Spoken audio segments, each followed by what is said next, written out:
All right, so guys, look, this is the bye week, so we don't have a game to preview for next week. So we're going to go into we're gonna grade the position groups for the Dolphins. Grade position groups as a whole. So in quarterback, you're taking into account Tua, Huntley, Skylar Thompson, Tim Boyle for the whole half that he played. And we're going to grade the position groups. We're going to go through them all. It's a fun little exercise we're going to do, just kind of recalibrate here a little bit, I suppose. So we're going to start off with quarterback. So Tua played a game and a half, didn't play particularly well, but I think his numbers are deceiving. I think he played much better in that Bills game than everybody said he did. So got Tua there. We got Skylar Thompson that came in for Tua in that game. We have Skylar Thompson that played about 3/4 of the game against Seattle. Tim Boyle, who played, and then Tyler Huntley these last two games. So as far as quarterbacks go, I can't give them a good grade because they haven't been a strength of our team. I'm going to give them a C-. We're doing minuses and pluses. I like it. Yeah, well, I like it. A C seems too good Positive. For how the quarterbacks have played. I have to throw a minus in there, 70%, if you will. I like it. Steve, what do you think? Yeah, I was screaming at my head. I'm right there at C-, D+ area, probably about a 70, like you said. And I know below average when I see it. My mom would tell you that if she would look at my report card, and the same report card I got, I'm given. So I know what not trying looks like, and it doesn't even look like we're trying out there. So I actually give it a D+. Okay. Josh, what do you Tyler think? Huntley brought it up from an F. I do want to tell you that. There we go. Huntley in did one bring game it up from an F. Yes. Josh, for me, honestly, I don't hope you guys don't think that this is a cop-out, but I think it's an incomplete. Right? That is a cop-out. Give a grade, dang it. It is, but it's hard. It's hard to give medical grade. Purposes. Yeah, right. I mean, look, if a fan ever says, "Hey, Skylar Thompson, Boyle, Huntley, they're gonna get us to the playoffs. They're gonna get us a playoff win. They're gonna get us to the Super Bowl." I just personally don't feel that that's reality, and so then it falls down on Tua, right? Which we all know. Tua is our franchise guy. He's our quarterback. We are seeing now how good he really is, right? I mean, I think it is very clear and evident and obvious how good of a quarterback Tua is when he's healthy. The problem is he's not healthy. So it's because of the injury, I don't think that we can accurately grade this. So we get an incomplete, fellas, from me. All right. Anthony, what do you think? I think I'm counting that incomplete as an F because you can't just say you can't come out with an incomplete. You chose this segment. Sure, this was your idea, Josh. Honestly, this was an F for me as well until Huntley's last game here. It's a T-, so I'm not giving it much more than that. Even when Tua was playing, I know he looked okay in the Bills game, but he looked awful in the Jaguars game.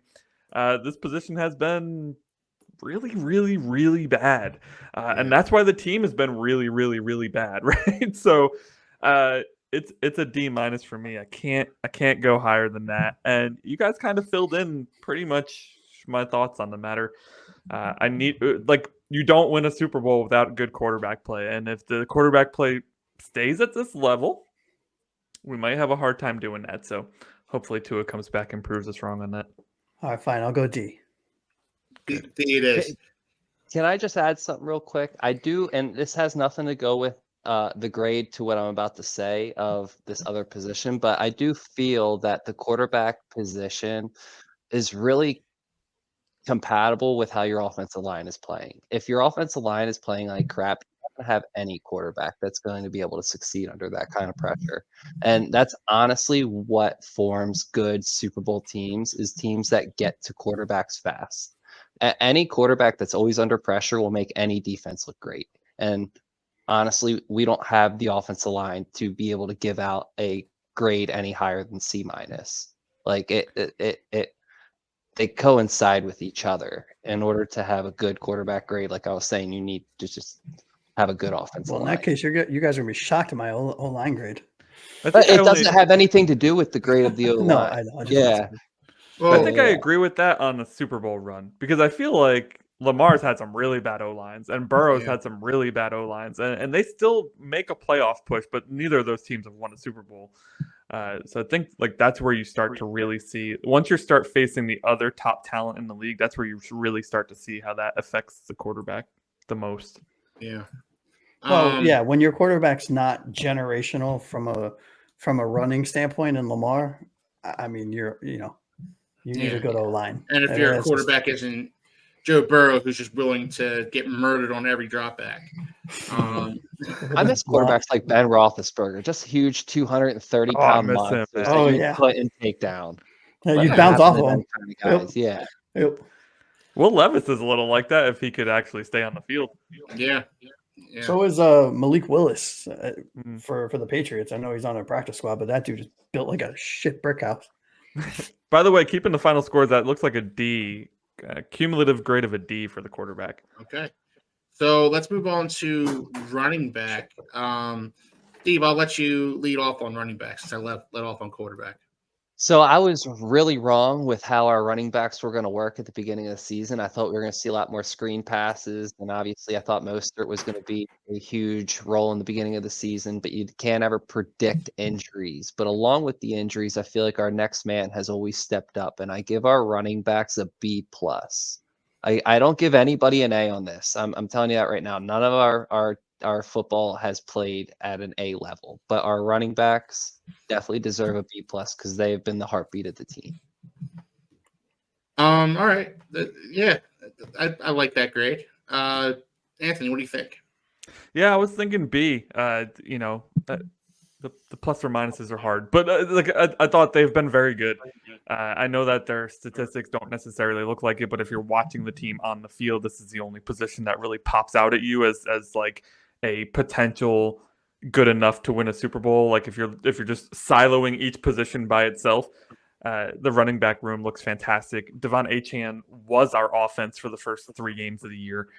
He gets hurt in this one, unfortunately, but then Jalen Wright steps right in, and that's the second game in a row that Jalen Wright played really well in. And then Mostert comes back looking like he never left. So add in Alec Ingold. He's a part of this running back room. I think this is a solid B. Steve's point about B+, that might be right up there too. So I'm going to stay with my B, though. Yeah. All right, Josh, what do you think? I actually have this rated really high. I have an A- for our running back group. I think when you're factoring in an offense, right? So you have that factors in as a running back, like through the running back lens. You have your running backs, right? From a health standpoint and a consistency standpoint. You have your play calling, right? Which factors into how successful they are. Then you have your offensive line. Now we'll get to it in a minute. I have a relatively high offensive line grade, given everything that group has gone through. I think our running back to Anthony, to really everyone's point, and outside of the show, they've carried this team, and it's not debatable, right? I mean, that is unequivocal. They have the 2 wins that we have are because of are mainly because of our running back group, and to me, I have them the second highest rated group on the team right now. Okay. I like your grades. I'm also going to go B+ on this one. I think I agree with Steve. I don't know if they deserve an A. I think Achane does look slower, to Steve's point. He doesn't look like the same. He has the same explosiveness. I think a lot of that has to do with the fact that he gained some weight in the offseason to try and sustain himself for a full season. But he just hasn't looked as explosive as he did last year. But Jalen Wright's been good. Raheem Mostert came back and looked like Raheem Mostert. Yeah, and Jeff Wilson is a steady Eddie. McDaniel loves him for a reason. I can't stand him. I don't know why I don't like him. I don't know why. I just don't know why, but I can't. Ugh. He runs hard every time he has the ball. I He agree, runs like Steve. his shoes Yeah. are on fire. To use the 2024 terminology that I hear on Instagram is he's got the ick factor. I don't know what it is. Fair enough. I used mid last week, and now we're going into I don't like the direction we're going. No, here. neither do I. We need to No. go to the 90s. We need 90s podcasting, fellas. using the parlance of our times. I see. Start using the word John soon. Yeah. All right. So moving on, we're going to go to Anthony. What's our cumulative grade for running backs on that? Yeah, cumulative grade for the running backs is a B+, so really Nice. good unit there. Yeah. All right. We're moving on to wide receiver. Josh, I'm going to start with you on this one. Yeah, I think this is a C to a C minus. I mean, I think I wanted to go lower, right? But, you know, I couldn't justify it. I think that they have Hill and Waddle specifically seemingly have regressed every game, right? And that's troubling. I don't know if that has, I mean, I'm sure it's a combination of obviously the quarterback play and the coaching and the calling, or the play calling rather. But, you know, I think they've done enough to be just mediocre for the season so far. Nothing to write home about, nothing to burn the ships and throw everyone overboard yet. So, you know, C right down the middle, thought it was safe. Anthony? Yeah, I'm going to go with a C-. And I think, you know, when you're looking at the wide receiver room, you obviously look at Tyreek Hill and Jalen Waddle first and foremost. They should be the leaders in this group. They should be the ones leading the charge here. And they just haven't been, like we mentioned, they play differently with these backup quarterbacks than they do with Tua. And it's not necessarily like, yeah, of course, because the backup quarterbacks don't throw it as well. It's not just that, though. They drop passes they don't normally drop. They're not running the routes that you would expect to see them run. Like, there's just something different about the way they approach the game when it's not Tua behind center. And, like, when you're taking into account the rest of them, the rest of who? The rest of nobody? Every third wide receiver we've put in there has been an absolute disaster, whether you're looking at Berrios or Malik Washington or Robbie Chosen got cut the next day. He was so words bad. right out of my mouth. Right? Like, I mean, I can't give them any higher than a C-. Just based on, like, if we're looking at the position as a whole, even though the top two have not been up to snuff, the rest of them have been invisible. So I think this unit has a lot of improvement that they could do over the next, how many games we have left? I don't even know. Yeah. A lot. You know, Anthony, you just talked me into a D, honestly. Oh, I was going to go C-, but the way you were talking, man, like they've just underperformed so badly to the point where it's like I can't go any higher than a D personally, because, you know, they were supposed to bail out these quarterbacks.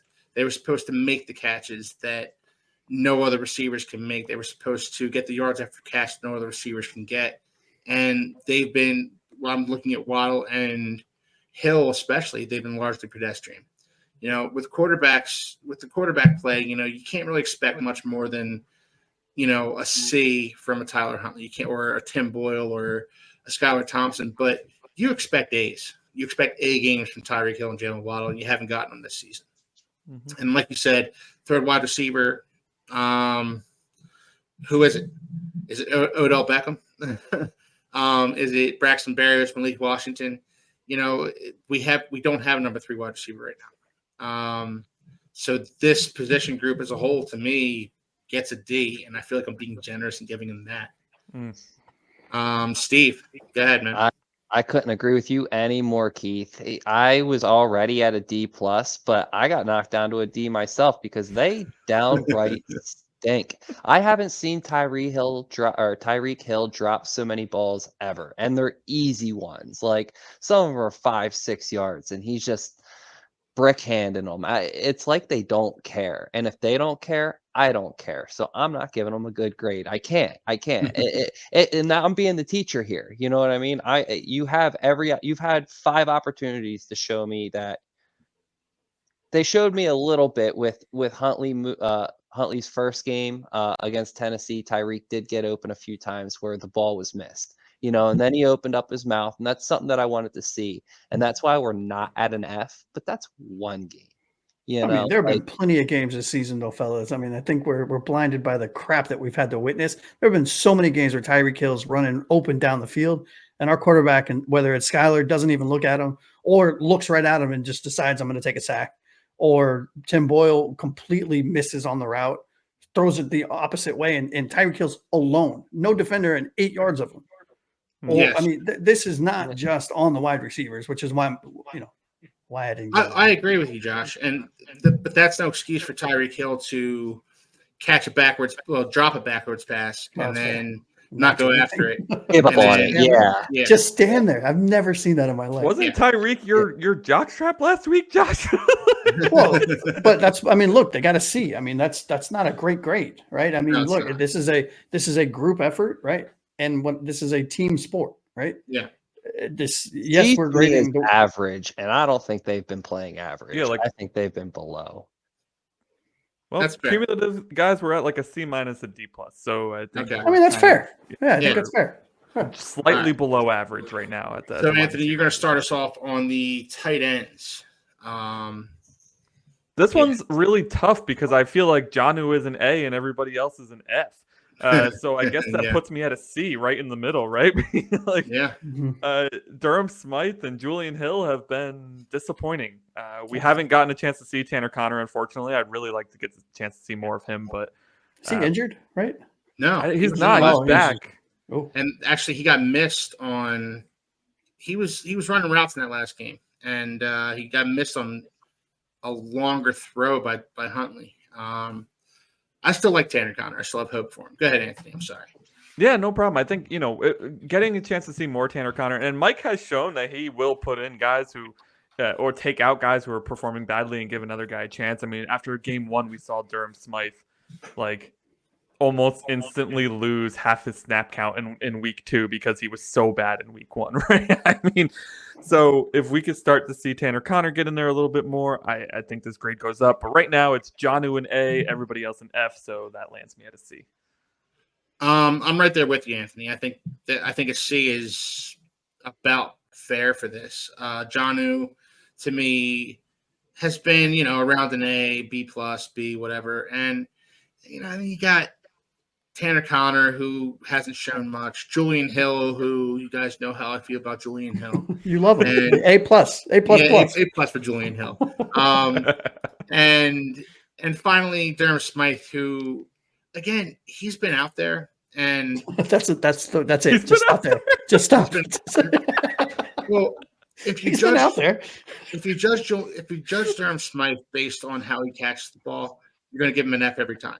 Mhm. But if you judge Durham Smythe based on how he blocks, which is what he's there for in the first place, Give him a D. he hasn't been bad at blocking. But that being said, the unit as a whole needs to improve. Julian Hill needs to stop getting playing time. They need to stop putting him on the field and give his reps to a Tanner Connor, give his reps to Durham Smythe. Don't let Julian Hill on the field anymore. I'm tired of seeing him out there. So they get a C from me. Steve, what do you think? Yeah, I feel like we have the same notes or something, and I don't even have notes, but I'm right there with you. I mean, if Durham Smythe wasn't getting the ball thrown to him and Julian Hill wasn't on the team, I would easily not have a problem saying that the tight end position is probably one of our better positions. But the fact that Julian Hill is just such a problem, he is the guy in the group that has the end of the year project that's not doing anything. He's the guy holding the whole group back, and then he's going to be the one that has to present it for 10 minutes. So that's how I feel about Julian Hill. You're losing with him. It's C. Josh, what do you think? I mean, hey, keep it moving. C is what I have. I think, I think there's nothing else to say. Julian Hill's an anchor. I totally whiffed on that. I was super high on him preseason. I thought he was going to bust out and be this, the compliment to Jonnu Smith that we didn't have. Was I wrong. Holy crap. This guy is awful. I mean, in every way, shape, or form. Doesn't block, drops balls, doesn't run the right routes, gets a penalty every 5th snap that he's on the field. Like, okay, bye. Clearly I was mistaken. Don't let me be a scout for the team. I think everyone nailed it. Jonnu gets A minus, everyone else F minus, if that's even a thing. Like, see you later. All right. Steve's This cumulative was easy. It was a C. Yeah. That must have been hard for you, Anthony. I was really had to do a lot of Yeah, math the up here. math for is that one. mathing on that one. Yeah. All right, so I'm going to start us off on the offensive line here, guys, and this is probably the toughest position group to grade on the entire team, as far as 100%. I'm concerned. Do you grade them based on expectation? Do you grade them based on what you expected them to be going into the season, or do you grade them just based on performance? So based on expectation, I give them a B. They've actually been better than I expected them to be. And I didn't expect them to be very good at all. So they've been a mediocre unit. Teron Armstead has had his usual slew of injuries. You have Kendall Lamb stepping in for him. Robert Jones hasn't been very good. Robert Jones missed some time last game. Lester Cotton got some snaps in favor of him. Lester Cotton's not very good either. Aaron Brewer has been decent, aside from his botched snap to Tyler Huntley last week. But, he's also a liability in pass coverage. And then Liam Eichenberg on the right side has been not the dumpster fire that he was advertised to be. And finally, Austin Jackson, steady presence. No notes on Austin Jackson, honestly. He's been probably the most steady, probably best lineman outside of Teron Armstead. So do I give them a B based on the fact that they've been better than I expected them to be? Or do I give them a D based on the fact that they're still not a very good offensive line? I'm going to go down the middle and give them a C. Steve, what do you think? We could just start drafting offensive linemen. I would not be upset. That's all I'm saying. I'm tired of shiny toys. I want to give this offensive line an A, but it's definitely not happening because we don't have the players for an A. We're thin, and I'm grading on overall hard chunk right here. And our offensive line to me has been a problem. As Keith said, the expectations weren't high, but the results are exceeding what, like, in a declining fashion of what I thought that they were going to be. I mean, our penalties are astronomically through the roof. We've hurt 2 quarterbacks with our offensive line play. Another one doesn't have any time to throw, so he got canned. And now another one's using his legs to try to do whatever he can to find an open receiver, but he's too busy still trying to learn a playbook and looking at these huge defensive linemen running at him. His eyes are downfield, but it seems like he's looking for an open space to run. So,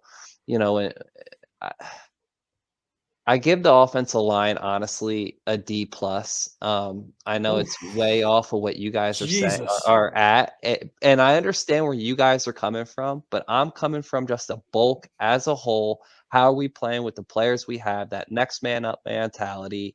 Are we playing good football? Are we playing football the right way? Are we holding players? Are we allowing penalties? Are we keeping our quarterback safe? None of that's happening. So I'm actually giving them a harder grade.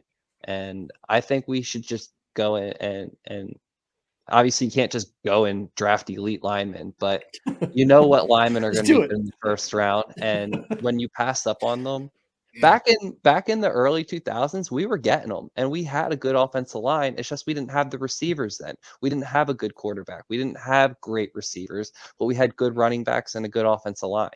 Now we have everything, but we have the worst offensive line I think we've had since I've been watching football. Maybe not, but it's up there. It's up there. It's up there. It's not great. I think we're. How dare you slander Jay Cutler like that, sir? Yeah. I think we're looking at the line in glasses that are kind of being a little what's the word I want to use? A little rose-colored. Yeah, like you feel bad, so you want to give them a good grade. You know what I mean? Because they're down to their 3rd position here, and they're bringing Lester Cotton in. Hopefully, he can hold his own. I mean, those are all legitimate things, man. I mean, I like Lester. To be honest, I like Lester Cotton. I don't. I know you guys I don't. think he's horrible.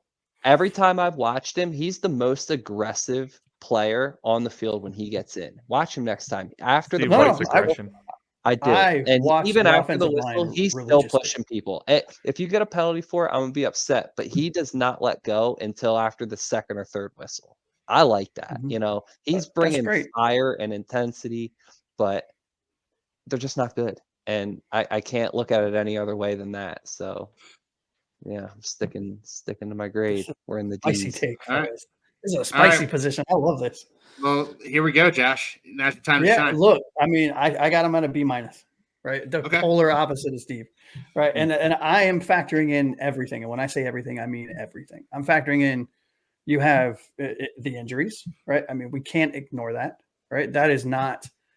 I don't think that is an indictment on how they've played, and I think that speaks to something that Keith, you alluded to. Do we talk about their potential or what we thought they were going to be versus what they are? And I think you have to take both into account and take into what Steve said, the next man up mentality. I think Patrick Paul is a rookie, 62 offensive snaps, 0 penalties, 1 sack allowed. Great. That's outstanding at the left tackle position, right? You have Robert Jones, who's a dumpster fire. F, bad, horrible. Bye. See you later. Right? Julian Hill, you could take him with you. Lester Cotton, been very good, right? I mean, all things considered, I'm not a fan of his. I think he's a great backup. You never want, if he's your starter, you are in deep shit, right? But for all intents and purposes, right? Lester Cotton, serviceable player. Aaron Brewer, I am high on Aaron Brewer. I think he's played very well this season. I mean, yes, he's had some bad plays. I think everyone has, right, on every team. But I think as a center, I think he's been very good. Very, very good, especially given the fact and looking through the lens that he's had 4 quarterbacks that he's hiking the ball to that have different cadences, that have different the way they like to receive the ball if they're not in shotgun and so on and so forth. I think he's been outstanding. He's been great in the run game. Yeah, mediocre to poor in the pass game, but he's not billed as a pass protector. He is a more slender center that we purposely went after for this offense so that he could pull. So he's speed and in the run game, right? Because we do a lot of those. I'm glad we're kind of getting away from it seems like. But Austin Jackson has been and I cannot believe that I'm saying this, has been a pillar of consistency for this offensive line this year, right? And you have Leon Eichenberg, who, for all intensive purposes, everyone sees Eichenberg's name, me included, and says, oh, automatically, without even look, yeah, he's bad. He's actually graded out pretty okay okay, not great, not good, but okay. Taking all of that into account, I don't see how you can you can think that this offensive line is bad. It's not great by any stretch of the imagination, but it's not bad. Given every hurdle that they've had to go through, they've done really well. I mean, in my opinion. So that's why they get a B minus. Yeah, I think the thing is that there's just it's a noticeable lack of talent across the offensive line. And that's what I see. I see guys like Robert Jones and Lester Cotton out there, and it's like, man, it'd be really nice if the Dolphins had drafted Graham Barton or Jackson Powers Johnson or or Cooper Beebe, who's killing it for the Cowboys right now. All players that I had mocked to in one way, shape, or form. I mean, me too. Why I mentioned them. Or even Christian Mahogany, who isn't playing for the Lions right now, but he lasted until the 6th round. Don't know why the Dolphins didn't go after a guy like that, but there's just a noticeable lack of talent as far as I see it. But Anthony, we're all over the place as far as our grades go. Hone us in a little bit here, man. We are all over the place. I tend to agree with you, though, Keith, at a C. I think they're a very average offensive line because I think we have good pieces. I think Patrick Paul's looked great in the minimal time he's gotten. Teron Armstead continues to defy time and be great when he's out there. But as we knew even when we signed him that he is an injury risk, right? This is why the Saints let him go. he's often injured. I think Aaron Brewer has been great. I think Austin Jackson, who is this Austin Jackson that we have now? Because it's not the guy who we were all bashing just a few years ago. Unreal. He did have a rough game against the Patriots, I will say. He did. Actually, the right side of the line in general just was. Patriots give everybody a problem, though. Yeah, I mean, their strength of their team. Yeah. Listen, the right side of the line stood out to me. I'm not a guy who watches the offensive line, only if they're playing so badly you notice them, sort of thing. And certainly the Eichenberg and Jackson were having a rough time, to put it nicely here. But I do want to point out a couple things. These guys are mostly drafted by us. Austin Jackson in 2020, a first-round pick. Liam Eichenberg, a second-round pick in 2021. And now we have Patrick Paul, a second-round pick in 2024. So Greer does draft offensive linemen, maybe not as often as we would like to see, but I think the mantra or the saying that we don't draft offensive line is just we don't draft offensive line as often as we want to as fans, right? We haven't had much luck with the guys that we've signed. Aaron Brewer, thank you for working out, because many of like the not big name, like Armstead's a big name, right? But the not big name talents like Lester Cotton and Kendall Lamb, and so these guys have not really worked out for us. So listen, I'm giving them a C. I think I'm right there in the middle. I think they've played average. We have really good pieces on this line. We need guards, though. I do not know, like, if it wasn't for Alec Ingold, would we have any rushing yards this season? Because the guards certainly aren't helping. Yeah. So I'm going to go with a C. That is going to bring our cumulative grade to a C as well. So that leaves us with a D for the quarterbacks, a B plus for the running back, a C minus, D plus for the wide receivers. We were in between grades on that one. A C for the tight end, and then a C for the offensive line. Just looking at it in general, that's about like a C grade for the offense overall. That seems fair. Yeah. Right? Yeah. I mean, A little higher than I would expect, to be but again, honest. relative to expectations, it should be lower, I would think.